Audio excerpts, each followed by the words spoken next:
Hello and welcome to my channel. Basic journal entry part 3 हम आज करेंगे। पहले 2 पार्ट कर चुके हैं और इसके बाद एक पार्ट और होगा जिसके थ्रू हम ये समझेंगे कि बेस क्या है जर्नल में। तो हम जो बेसिक कंसेप्ट समझ रहे हैं कि जो जर्नल एंट्री जो बेस होता है पूरे हमारे अकाउंटिंग कैरियर के, जब तक हम कॉमर्स फील्ड में हैं और हम जिस भी फील्ड में आगे, अगर कॉमर्स की फील्ड में ही आगे बढ़ना चाहते हैं तो अकाउंट्स इंपॉर्टेंट सब्जेक्ट होता है और उस अकाउंट का ये बेस होता है जर्नल। तो आज इसकी हम पार्ट 3 वर्जन कर रहे हैं। पहले 2 वर्जन मेरे चैनल पर अवेलेबल है और इससे नेक्स्ट जो पार्ट 4 होगा वो भी आपको अवेलेबल मिल जाएगा। तो पार्ट 3 आज हम करते हैं जो किससे बिलोंग करता है। ये जो हमारी एंट्रीज हैं, ये हमारी एंट्री एक्सपेंस, इनकम, कैपिटल, इनसे बिलोंग करती है। तो सबसे पहले हम समझेंगे कि जो एक्सपेंस से रिलेटेड एंट्री है उनके लिए हमें क्या करना चाहिए। जब उनको हम पास करें तो क्या, कैसे पास करें। एक्सपेंस वर्ड याद आते ही आपको याद आ जाना चाहिए नॉमिनल अकाउंट, जो हमने रूल्स ऑफ डेबिट क्रेडिट में सीखा था। नॉमिनल अकाउंट का रूल कहता है कि डेबिट करो ऑल लॉसेस एंड एक्सपेंसेस। सबसे पहले तो आप ये समझिए कि अगर कोई ये सिद्ध हो जाए कि ये एक्सपेंस है तो वो डेबिट होगा। तो सबसे पहली चीज हमें आइडेंटिफाई करनी होती है, क्या वो एक्सपेंस है, एक्सपेंस है तो डेबिट कर दीजिए। ठीक है, अब बात आती है कि क्या क्या होगा। तो सबसे पहले एक्सपेंसेस के केसेस देखते हैं। तो ये इतने टाइप से हमारे सामने एक्सपेंस आ सकते हैं। सबसे पहला है कि जब एक्सपेंस को पे कर दिया जाए, तो इंपॉर्टेंट वर्ड पेड है। जैसे ही पेड वर्ड लिखा आएगा आपको क्रेडिट में टू कैश या टू बैंक लिखना पड़ेगा, क्योंकि पैसा आपके पास से जा रहा है। कैश और बैंक एक रियल एसेट होती है और रियल अगर एसेट का रूल बनता है कि debit words comes in and credit words goes out. तो जा रहा है इसलिए क्रेडिट। अब अभी मैंने बोला कि जो भी अगर एक्सपेंस क्लियर हो जाए तो यहां हमें पता चल रहा है कि ये एक्सपेंस है। अब जब ये एक्सपेंस है, जैसे क्वेश्चन में एंट्री आती है कि सैलरी पेड ₹10,000, ये लिख दी जाए हमें और इसकी एंट्री हमें पास करनी है। तो सैलरी, अब सैलरी क्या हो सकता है, 5 ही चीजें हैं हमारे पूरे अकाउंट्स में, 5 में से कुछ एक होगा। एसेट नहीं है, बाद में यूज नहीं कर सकता। लायबिलिटी नहीं है, पेमेंट नहीं करनी। ठीक है, कैपिटल भी नहीं है, ओनर ने नहीं लाया। क्या बचा, एक्सपेंस और इनकम। इनकम तो है नहीं, पैसा आ नहीं रहा, पैसा जा रहा है, तो बचता ही क्या है, एक्सपेंस। तो पहले मुझे पता चला कि सैलरी एक एक्सपेंस है क्योंकि इसको रेवेन्यू को कमाने के लिए मैंने खर्च किया था। ठीक है, तो अब जब सैलरी पता चल गया कि एक्सपेंस है तो हर एक्सपेंस डेबिट होता है अपने ही नाम से। तो आप क्या करेंगे, वहां पर सैलरी अकाउंट को डेबिट कर देंगे और जो अमाउंट है वो आप लिख देंगे। तो ये हो गया जब एक्सपेंस को हमने पे कर दिया। दूसरा केस आता है कि एक्सपेंस ड्यू, मतलब कि ये मान लिया गया कि एक्सपेंस है, मतलब कि रेवेन्यू को कमाने के लिए खर्च कर दिया। एग्जाम्पल देखिए क्वेश्चन में क्या आएगा, सैलरी, मैं दोबारा सैलरी पर ही रह रहा हूं, salary due but not paid ₹5,000, या ऐसे भी लिखा आ सकता है, आउटस्टैंडिंग सैलरी ₹5,000, मीनिंग दोनों का सेम ही। तो इसका मतलब है कि सैलरी देनी है, मैंने सेवाएं ले ली है, मतलब कि मैंने उस व्यक्ति से सेवाएं ले ली। इसका मतलब रेवेन्यू को जनरेट करने के लिए उसकी सेवाएं यूज कर ली। यूज कर ली तो वो एक एक्सपेंस हो गया, ये कंफर्म हो गया। अब जब वो एक्सपेंस है तो ये पक्की बात है कि मुझे डेबिट क्या करना पड़ेगा, सैलरी अकाउंट, क्योंकि एक्सपेंस को तो हम हमेशा डेबिट ही करते हैं। तो सैलरी अकाउंट डेबिट कर दिया गया 5,000। ऊपर वाले केस में तो पैसा दे दिया था, कैश बैंक लिख दिया, यहां पैसा अभी तक आपके पास से नहीं गया, तो कैश और बैंक तो यूज नहीं कर सकते। तो फिर क्या करें, तो जब हम rules of debit and credit कर रहे थे तो उसमें हमने एक रूल करा था जो रिलेटेड था रिप्रेजेंटेटिव पर्सनल अकाउंट से। जो ये कहता था कि वो रिप्रेजेंट करेगा किसी पर्सनल को या किसी पर्सन को, तो सैलरी देनी है किसी को, मान लिया राम को देनी है, तो राम को रिप्रेजेंट कर रहा है कौन सा अकाउंट? सैलरी आउटस्टैंडिंग अकाउंट, क्योंकि अभी वो दिया नहीं है। ठीक है, तो ये रिप्रेजेंटेटिव पर्सनल अकाउंट होता है। ठीक है, और आउटस्टैंडिंग का मतलब है, एक चीज और आप समझ सकते हैं, ये तो मैंने उस तरीके से समझाया, आउटस्टैंडिंग का मतलब है आपको देना है। आउटस्टैंडिंग को मैं ओएस लिखता हूं, आगे से आप याद रखना। इसका मतलब होता है ये पैसा आपको अभी देना है, अगर ये एक्सपेंस है तो। अब देना है तो ये लायबिलिटी बन जाती है, और कोई भी लायबिलिटी जो होती है वो क्रेडिट ही होती है और कुछ नहीं होता। तो इसका मतलब क्रेडिट क्या होगी? Outstanding salary. पर्सनल अकाउंट का रूल भी आप लगा सकते हैं, क्योंकि वो रिप्रेजेंट कर रही है किसको? राम को मान लिया। तो राम क्या होता है, उसका रूल क्या होता है पर्सनल अकाउंट का? Debit the receiver, credit the giver. तो राम ने सेवाएं दी हैं, तो इसलिए उसको क्या किया जा रहा है? क्रेडिट किया जा रहा है। किस नाम से? आउटस्टैंडिंग सैलरी के नाम से। ठीक है, तो किसी भी वे में आप समझो, हर तरीके से जब एक एक्सपेंस कभी भी आउटस्टैंडिंग होगा तो वो क्रेडिट होगा, और अपने नाम से पहले बस क्या लगा दोगे आप? आउटस्टैंडिंग वर्ड यूज कर दोगे। नेक्स्ट पर आते हैं, कहा एक्सपेंस पे हो गए। पे होते ही ये कंफर्म हो गया कि कैश या बैंक क्रेडिट होना है। ठीक है, यहां अगर नरेशन की बात करें तो यही लिखा जाएगा, being outstanding salary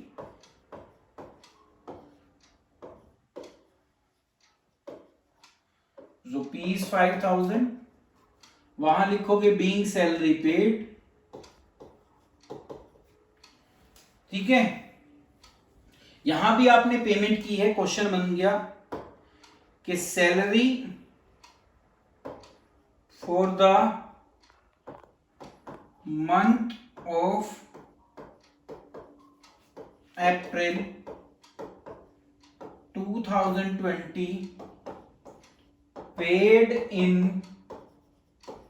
March 2020 rupees 15,000। बहुत तरीके से आ सकता है, मैंने यही लिखा है ऐसा, क्योंकि मेरा फाइनेंशियल ईयर नॉर्मली क्लोज होते हैं 31 मार्च को। अब मान लिया 2020 में मेरा फाइनेंशियल ईयर क्लोज हो रहा है और सैलरी मैंने अप्रैल की दे दी, तो दे दी तो बैंक तो कम हो गया, ये तो कंफर्म हुआ, पर अभी सेवाएं तो ली नहीं, सेवाएं तो अप्रैल में लूंगा। अब अगर मैंने सेवाएं नहीं ली तो अब मुझे उनसे सर्विसेज लेनी है। एक चीज हो, उन्होंने रेवेन्यू को जनरेट करने के लिए अभी अपनी सेवाएं नहीं दी हैं।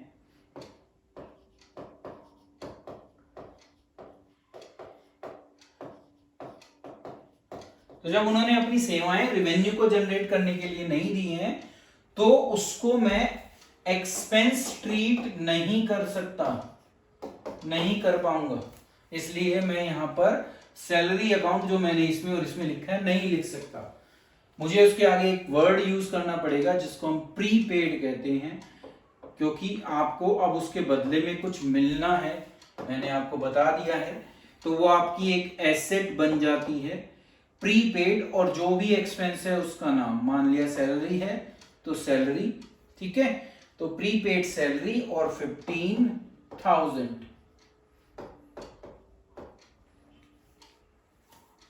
नरेशन में लिखेंगे आप बीइंग प्रीपेड सैलरी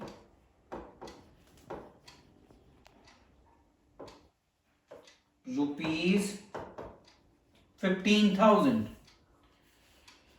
ठीक है, अब जो नेक्स्ट केस आता है वो इसको और इसको मिलाकर बनता है। एक्सपेंस पे कर दिए गए, तो पे करते ही ये कंफर्म हो गया कि आपको टू कैश या बैंक करना ही करना है। क्वेश्चन बना देते हैं, इंश्योरेंस प्रीमियम पेड, या इंश्योरेंस एनुअल कर दो इसके आगे, annual insurance premium paid ₹72,000 up to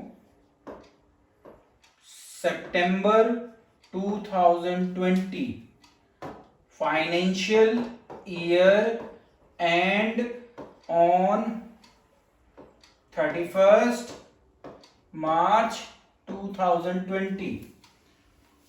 तो उसने कहा कि इंश्योरेंस प्रीमियम पूरे साल का था 72,000 दे दिए, और ये कब तक दे दिए? सितंबर 2020 तक। तो आपने 30 सितंबर 2020 तक पेमेंट कर दी। कब की है? 30 सितंबर 2019 को। तो इतने समय के लिए आपने 72,000 रुपए का अमाउंट पे कर दिया, ये पता चला। तो ये पता चल गया कि 72,000 पे हुए, तो मैंने टू कैश बैंक में 72,000 डाल दिए। बट मेरा फाइनेंशियल ईयर इसके बीच में क्लोज हो जाता है। किस डेट को क्लोज हो रहा है? 31 मार्च 2020। तो आप पाओगे कि ये जो पीरियड है ये भी 6 मंथ का है, और ये जो पीरियड है ये भी 6 मंथ का है। तो ये तो करंट ईयर से बिलोंग करता है, इसका मतलब एक्सपेंस है। पर ये नेक्स्ट ईयर से बिलोंग करता है, ये आपका प्रीपेड एक्सपेंस है। ठीक है, तो 72,000 का हाफ कर दो, ऊपर लिख दो जो एक्सपेंस के रूप में रहेगा, और आधा आपका प्रीपेड एक्सपेंस के रूप में रहेगा। ठीक है, तो आप जब एक्सपेंस है तो आप इंश्योरेंस प्रीमियम अकाउंट को डेबिट कर देंगे 36,000 से, और जो आपका नेक्स्ट ईयर से बिलोंग करता है वो प्रीपेड इंश्योरेंस प्रीमियम अकाउंट लिखेंगे। तो ये केस भी आपको आ सकता है। तो ये हमारे सारे केसेस थे एक्सपेंस से रिलेटेड। अब हम नेक्स्ट जो पेज है उस पर हम इनकम से रिलेटेड चीजें करेंगे।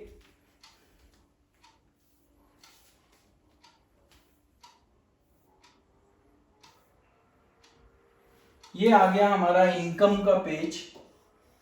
इनकम में भी उसी तरीके से चलेगा। इनकम भी नॉमिनल अकाउंट का ही पार्ट है।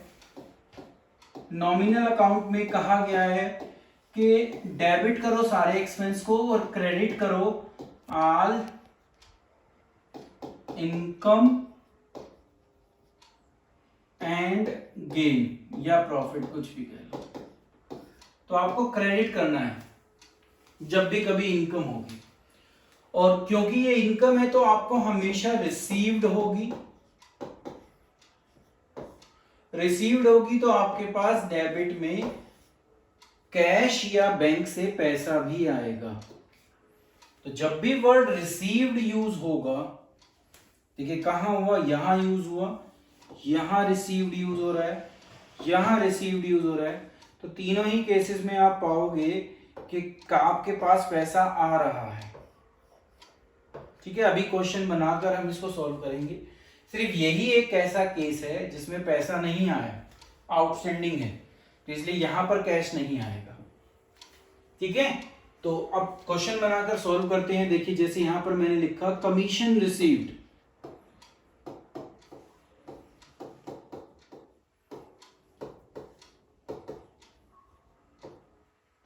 ₹5,000 तो मिला, तो ये आ गया कैश। अब इनकम भी अपने नाम से आती है, तो आप क्या लिखेंगे यहां पर? कमीशन। रिसीव्ड वर्ड लिख देना क्योंकि कमीशन को आप पे भी करते हो। तो कमीशन लिख दोगे तो कंफ्यूजन होती है, इसलिए हम कमीशन रिसीव्ड अकाउंट यूज करेंगे और 5,000 का अमाउंट दिखाएंगे, और नरेशन में भी लिखेंगे बीइंग कमीशन रिसीव्ड।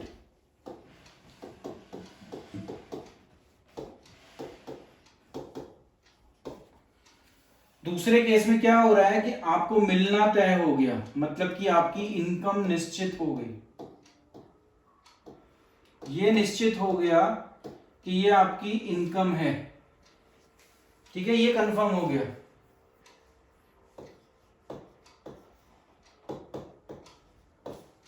बट अभी तक आपको मिली नहीं है, इसलिए हम कैश को डेबिट नहीं कर रहे, ठीक है। तो क्या लिखेंगे इसकी जगह, यही वर्ड यूज करेंगे, ये आपको मिलना है। ये क्या है, आपको मिलना है। जब मैं ये वर्ड बोलूं दैट्स मीन्स ये मेरी एसेट है, और एसेट हमेशा डेबिट होती है। तो आप अक्रूड, जैसे मैंने क्वेश्चन नहीं लिया, ले लेता हूं, कमीशन या डिविडेंड, क्योंकि डिविडेंड इनकम एक ऐसी होती है जो नॉर्मली होती है, तो हम डिविडेंड ही यहां ले लेते हैं। डिविडेंड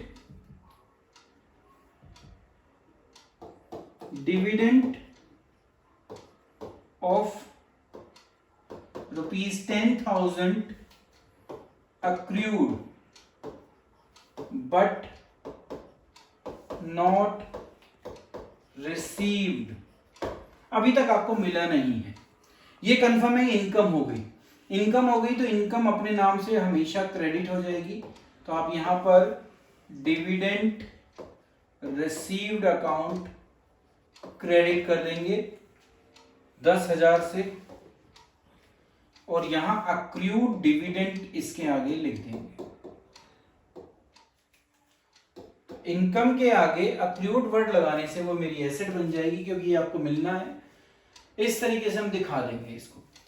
नेक्स्ट केस में देखें, रिसीव तो हो गई बिजनेस को, पैसा मिल गया। क्वेश्चन ले लेते हैं, rent received for the next 3 months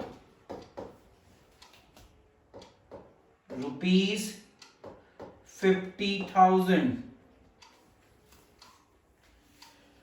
अब क्योंकि ये वर्ड हमें ये बताता है कि ये आगे के लिए मिला है, अभी तक मैंने इसके बदले में जो अपनी सेवाएं देनी है, अपनी सर्विसेज देनी है, वो अभी तक दी नहीं है।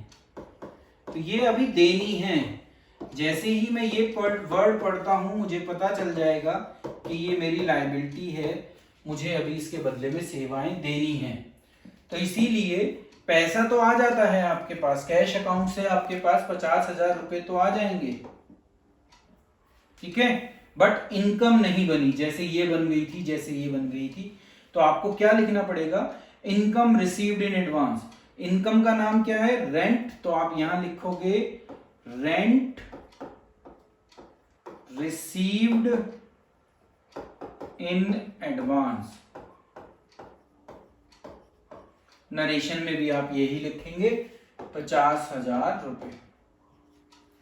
ये केस वो है जिसमें आधा पैसा करंट ईयर से बिलोंग करता होगा और आधा नहीं करता होगा।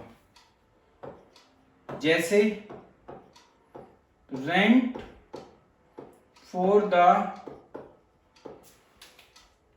Period from 1st January 2022 30th June 2020 received financial year and on 31st March 2020 rupees लिखना पड़ेगा, ₹60,000, ठीक है। तो यहां बताया कि 1 जनवरी 2020 से 30 जून 2020 तक का रेंट आपको मिल गया, और वो अमाउंट उसका 60,000 है। ये आपको रेंट के रूप में रिसीव हो चुका है। जब रिसीव हो चुका है तो इसका मतलब है पैसा आपके पास आ चुका है, 60,000 डाल दिए। पर कहा कि जो फाइनेंशियल ईयर है वो इसके बीच में कहीं एंड हो जाता है 31 मार्च 2020। तो ये तो वो पीरियड है जो करंट ईयर से बिलोंग करता है जहां ये इनकम है, और ये वो पीरियड है जहां पर ये इनकम रिसीव्ड इन एडवांस है, क्योंकि ये अभी साल आया ही नहीं है। ठीक है, तो अब 60,000 देखिए, ये पीरियड भी आप एग्जैक्ट देखेंगे तो अभी भी मैंने ऐसा एग्जांपल दिया है कि जहां पर 3 मंथ ऊपर है और 3 मंथ ही नीचे हैं, तो इसका मतलब 60,000 में से 30,000 तो मेरी इनकम हो गई और 30,000 ही मेरा रेंट रिसीव्ड इन एडवांस हो गया। ठीक है, तो 30,000 क्योंकि इनकम है तो उसके लिए तो मैं रेंट रिसीव्ड वर्ड यूज कर लूंगा, और 30,000 के लिए मैं rent received in advance word use करूंगा, और आधा आधा पैसा, क्योंकि मैंने अभी क्वेश्चन इसी तरीके से बनाया था, हम लिख देंगे। तो सेम लगभग इनकम की तरह चलता है बिल्कुल, बस जस्ट थोड़ा सा अपोजिट हो जाता है। ये इनकम है, वो एक्सपेंस था, तो इसलिए कैश वहां पर क्रेडिट में मिल रहा था या डेबिट में मिल रहा था, बाकी नाम जो है ऊपर नीचे हो रहे हैं। इसको एक टेबल के माध्यम से भी हम बहुत इजीली समझ सकते हैं। ये वो टेबल है जो जितना भी आपने एक्सपेंस और इनकम का पोर्शन किया उसको आपको मिनटों में समझा देगी। देखिए, जब एक्सपेंस पे हो तो वो एक्सपेंस है, कोई भी नाम हो उसका, चाहे वो सैलरी हो, चाहे वो इलेक्ट्रिसिटी चार्जेस हो, चाहे वो वेजेस हो, अब वो किसी भी नाम से हो, सब नाम से वो आपको डेबिट ही करना पड़ेगा, क्योंकि हर एक्सपेंस हमेशा डेबिट होता है, कोई भी नाम हो उसका। ठीक है, रेंट हो, ये रेंट वो वाला है जो पे कर रहे हैं, तो कोई भी नाम हो सकता है। एंट्री बनी salary account debit to cash. ठीक है, अगर इनकम आपको मिल रही हो तो कैश तो आपके पास आ गया। अब वो कोई भी इनकम हो, चाहे वो कमीशन हो, कमीशन के आगे रिसीव्ड वर्ड यूज करेंगे, ऐसे ही रेंट के साथ भी रिसीव्ड वर्ड यूज करेंगे, डिविडेंड के साथ भी रिसीव्ड वर्ड यूज करेंगे। तो कोई सी भी इनकम हो, अगर वो मिल रही है तो ये एंट्री हो जाती है। अब अगर सेकंड केस पर चलते हैं, जब वो आउटस्टैंडिंग है, आउटस्टैंडिंग का मतलब पैसा नहीं मिला, इसलिए मैंने यहां पर कैश और बैंक नहीं लिखा। हाँ, पर ये है कि वो एक्सपेंस है। अब जैसे यही एक्सपेंस है, तो अगर वो एक्सपेंस है, बेशक मिला ना हो तो सैलरी ही डेबिट होगा, वेजेस ही डेबिट होगा, रेंट ही डेबिट होगा, और कोई होता तो वही होता, जैसे पावर या और कोई एक्सपेंस भी हो। ठीक है, पर क्योंकि पैसा नहीं दिया और देना है, लायबिलिटी होगी ना आपकी, तो इन्हीं सब के आगे आउटस्टैंडिंग वर्ड यूज कर लेंगे। फुल फॉर्म में नहीं लिख रहा क्योंकि कॉलम छोटा है, तो आउटस्टैंडिंग पूरा वर्ड लिखेंगे आप।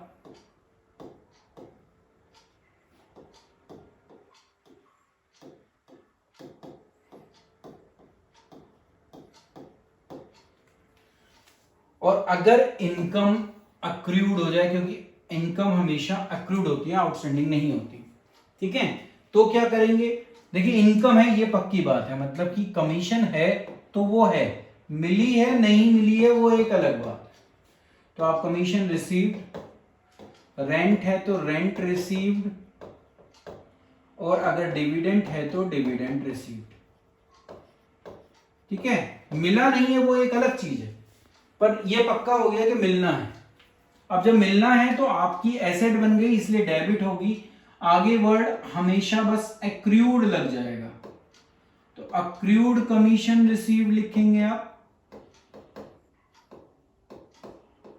अक्रूड डिविडेंड लिखेंगे। रेंट नॉर्मली नहीं मिलता, इसलिए मैंने उस एग्जांपल को नहीं यूज किया। तो accrued commission received, accrued dividend received, ये हम लिख सकते हैं। थर्ड केस आता है जहां पर एक्सपेंस पहले से पे कर दिया तो देखो कैश और बैंक आपके पास से चला गया, ठीक है। अब वो एक्सपेंस नहीं बना, मतलब कि ये अकाउंट यूज नहीं हो सकता क्योंकि वो प्रीपेड है, पहले से पे किया गया है। अभी तक आपने रेवेन्यू को जनरेट करने के लिए उसका यूज किया ही नहीं है। तो जब नहीं किया तो अब आप जो भी एक्सपेंस है उसके आगे प्रीपेड वर्ड लगा देंगे। ये बन जाएगा प्रीपेड सैलरी, ये बन जाएगा prepaid wages, prepaid rent, prepaid सोन, कुछ भी लिख सकते हैं। सेम बात इनकम के लिए होती है। अगर इनकम भी आपको समय से पहले मिल जाए तो पैसा तो आ गया पर वो इनकम नहीं है, तो ऐसे नहीं लिख सकता। अब आपको लिखना पड़ेगा कमीशन रिसीव्ड इन एडवांस, तो लास्ट में आपको इन एडवांस जोड़ना पड़ेगा। Rent received in advance. Dividend कभी पहले नहीं मिलता तो इसलिए उस वर्ड को, उस एग्जांपल को मैं यूज नहीं कर रहा। तो देखिए ये टेबल आपको तीन ही चीज होती है, paid, outstanding, prepaid, received, accrued और रिसीव्ड इन एडवांस। ये आपको बहुत इजीली समझा देगी कि क्या हमें कब करना है। एक्सपेंस और इनकम की अगर ये टेबल समझ ली आपने तो लगभग आपने 50% अकाउंट को समझ लिया, ठीक है। अब हम नेक्स्ट पर चलते हैं। अब जो एंट्री आती हैं वो आती हैं अगर गुड्स रिटर्न हो रही हो, वापस जा रही हो, कारण कोई भी हो सकता है। देखिए सबसे पहले परचेज रिटर्न है। तो जब आप गुड्स को खरीदते हो,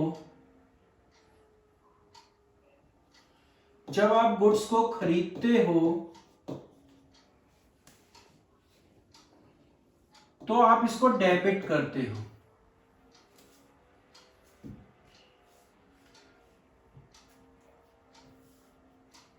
क्या करते हो? डेबिट करते हो, ठीक है। अब कोई भी कारण रहा, माल जो है डैमेज निकला, आपके ऑर्डर के अकॉर्डिंग नहीं निकला, कोई भी रीजन हो, आप उसको वापस भेज रहे हो, तो आपने जैसे भी खरीदा था, जब आप उसको वापस भेजते हो तो इसी परचेज के आगे आप रिटर्न वर्ड यूज कर लेते हो, और अगर यहां इसको डेबिट करते हो तो इसका जस्ट अपोजिट आपको करना पड़ता है। परचेज डेबिट तो परचेज रिटर्न क्रेडिट। अब जिसको किया, अब जैसे देखो मानो यहां पर लिखा कि goods return to Ram of ₹2000। आपने गुड्स रिटर्न किए हैं किसको? राम को। तो इसका मतलब आपने उससे खरीदी होगी, तो परचेज रिटर्न क्रेडिट कर दिया, और जिसको वापस दी उसका अकाउंट डेबिट, मतलब कि राम डेबिट। तो जब भी गुड्स को आप रिटर्न करो जो आपने खरीदी थी, तो इस तरीके से करो। इसका एक दूसरा नाम रिटर्न आउटवर्ड भी होता है। अब बारी आती है सेल्स रिटर्न। जब आपने माल को बेचा था, गुड्स को बेचा था, तो आपने सेल्स अकाउंट को क्रेडिट कर दिया था। अब वो आपके पास क्या हो रहा है? वापस आ रहा है। तो आप ऐसे केस में सेल्स रिटर्न को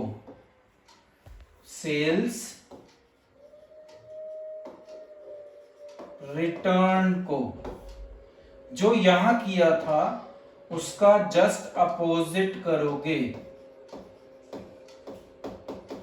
मतलब कि डेबिट करोगे। तो सेल्स रिटर्न आपका डेबिट हो जाता है, जैसे goods return by Shyam of ₹7,000। By से पता चला कि वो वापस कर रहा है, टू से पता चला था कि हम वापस कर रहे हैं। ठीक है, तो ये टू और बाय को भी बहुत ढंग से समझना है। तो सेल्स रिटर्न आपने डेबिट कर दिया, किसको क्रेडिट करना है? जिसको आपने वो माल वापस भेजा है, मतलब कि श्याम। श्याम एक पर्सनल अकाउंट है, तो इसके आगे हम अकाउंट वर्ड यूज नहीं करते। ठीक है, बीइंग सेल्स रिटर्न, यहां बीइंग परचेज रिटर्न।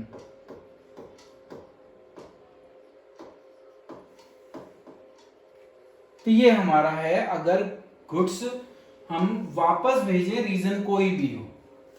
इसी जैसे कुछ और केसेस हैं जिनमें गुड्स जा रही हैं, वापस नहीं जा रही, बस किसी और कारण से जा रही हैं। तो सेल्स रिटर्न, परचेज रिटर्न फिर देख लो। परचेज रिटर्न, अगर परचेज डेबिट है तो परचेज रिटर्न क्रेडिट मिलेगा। सेल्स अगर क्रेडिट होती है तो सेल्स रिटर्न आपको डेबिट मिलता है। जिससे खरीदा था जब उसको वापस करोगे तो उसका नाम डेबिट कर दोगे, जिसको बेचा था उसका नाम क्रेडिट कर दोगे। अब आती है उसी जैसी एंट्री, बट ये कैपिटल और ड्राइंग से रिलेटेड है। तो कुछ एंट्री अभी गुड्स की बाद में करेंगे नेक्स्ट वीडियो में। ये कैपिटल और ड्राइंग की है और ये सिंपल है, आपको यहाँ पर ज्यादा नहीं सोचना। आपको पता है कि कैपिटल जो होती है वो क्रेडिट होती है हमेशा। तो देखिए, मैंने कैपिटल अकाउंट क्रेडिट कर रखा है। चाहे बिजनेस को आप स्टार्ट कर रहे हो और चाहे आगे जाके आप कभी भी कैपिटल ला रहे हो, आपको कैपिटल अकाउंट को क्रेडिट ही करना है, दोनों ही केसेस में। अब जो भी कैपिटल लाता कौन है बिजनेस में? ओनर। ओनर इसको कैसे लाता है? वो कैश ले आता है, वो स्टॉक ले आता है, वो फर्नीचर ले आता है, ठीक है, वो लैंड ले आता है, वो बिल्डिंग ले आता है, एंड सो ऑन, कुछ भी ला सकता है। तो जो भी चीज वो लाए बिजनेस के अंदर, ये जितनी भी है, ये सब डेबिट होंगी। तो यहां पर जैसे कैश, स्टॉक और फर्नीचर, तीन चीज ले रहा हूं मैं अभी। सिंगल भी हो सकती थी, मैंने 3 से बिजनेस को स्टार्ट कराया। तो यहां एंट्री भी इसी तरीके से लिखी होगी,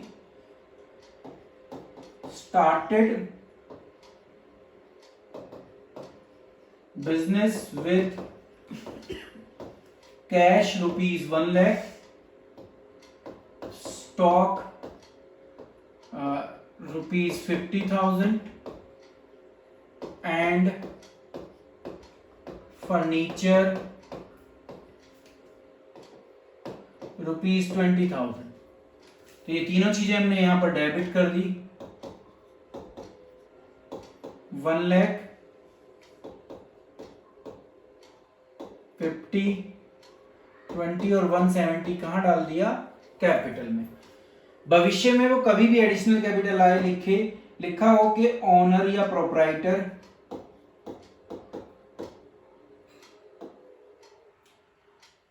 इंट्रोड्यूस फ्रेश कैपिटल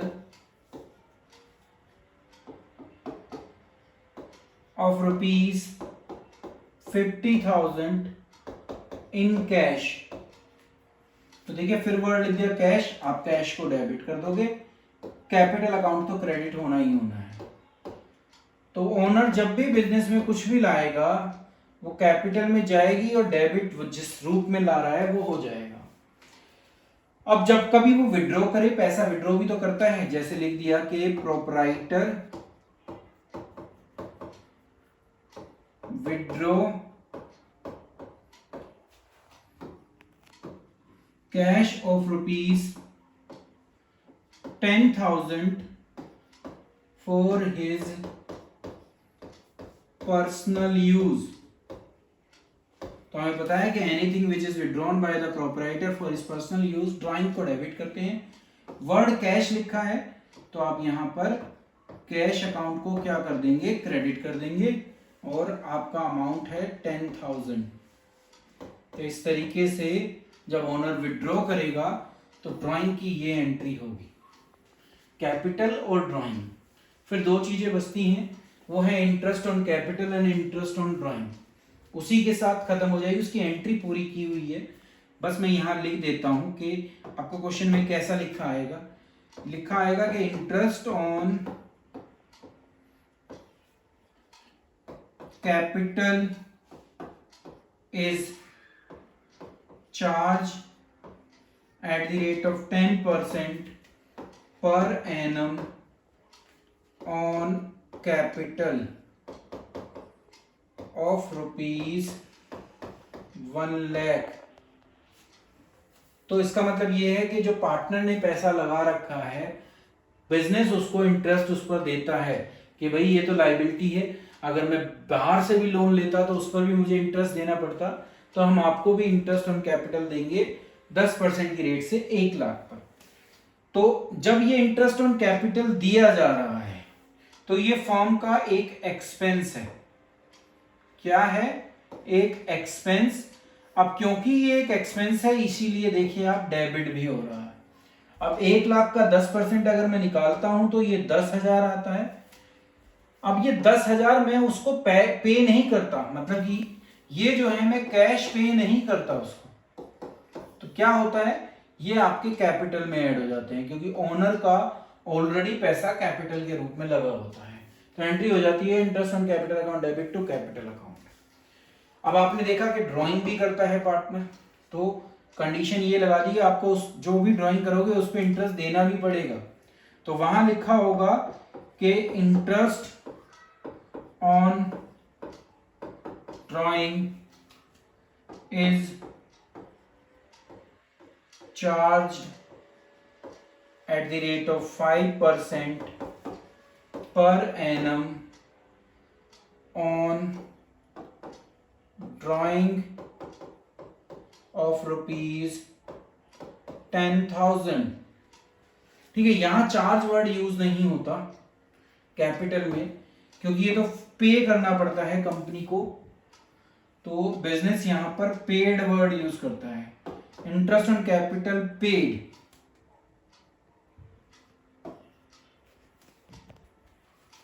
ठीक है, यहां चार्ज होता है क्योंकि वो चार्ज करते हैं। तो यहां ये फर्म की या बिजनेस की इनकम बन जाती है क्योंकि ये बिजनेस को इनकम के रूप में मिल रहा है। अब जब ये इनकम है इसीलिए क्रेडिट भी होती है, इंटरेस्ट ऑन ड्राइंग क्रेडिट हो गया। क्या इसके लिए भी आपके पास कैश आता है? क्या ओनर आपको कैश देता है? नहीं, वो कहता है भाई मेरी कैपिटल में से काट लो, तो इसलिए काट रहे हैं। तो ड्राइंग जैसे ड्राइंग में तो नहीं हुआ, बाद में होता है, पर आप क्या करोगे कैपिटल अकाउंट को यहाँ पर डेबिट कर दोगे।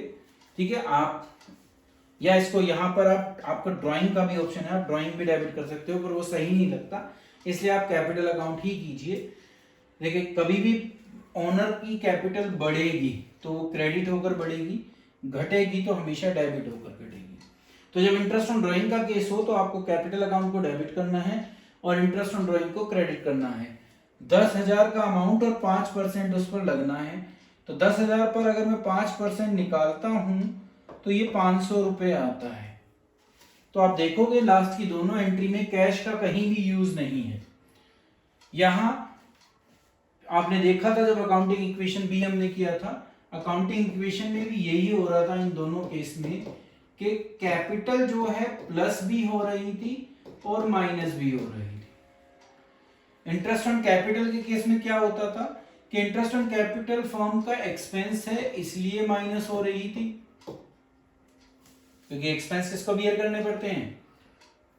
ओनर को, और ओनर का बिजनेस में क्या होता है? कैपिटल। और जो कैपिटल है वो पैसा उसको कैश नहीं दिया, उसने उसकी क्या कर दी? कैपिटल बढ़ा दी। तो इसलिए क्योंकि वो मिल किसको रही थी? ओनर को, तो ये ओनर की एक तरीके से इनकम थी, तो इसलिए वो इनकम उसके कैपिटल में ऐड हो रही थी। इसका जस्ट अपोजिट ये किस लिए हो रहा था? ये काम किसके लिए है? इंटरेस्ट ऑन कैपिटल के लिए। जब इंटरेस्ट ऑन ड्राइंग की बात कर रहे थे हम अकाउंटिंग इक्वेशन में, तो वहां जब भी यही एंट्री करते थे कि कैपिटल में प्लस भी होती थी और माइनस भी होती थी। प्लस होने का कारण था कि इनकम बन गई थी, इनकम है तो कैपिटल में ऐड हो गई। क्या पैसा दे रहा है ओनर नहीं, तो ओनर की जो कैपिटल है उसको ये रिड्यूस कर देती थी, तो इसलिए वो क्या हो रही थी, माइनस हो रही थी। तो ये है हमारे कैपिटल से रिलेटेड सारी एंट्रीज। आज की वीडियो में ये लास्ट टॉपिक था, क्योंकि इससे पहले वाली वीडियो में हो चुका है और लास्ट वीडियो में हम इससे आगे के जो और थोड़े से डिफिकल्ट हैं इसके अंदर चीजें, वो इससे नेक्स्ट वीडियो में करेंगे। ये 4 वीडियो आपको जर्नल पूरी तरह से सिखा देंगी। अब आज की वीडियो हम यहीं पर समाप्त करते हैं। Thank you.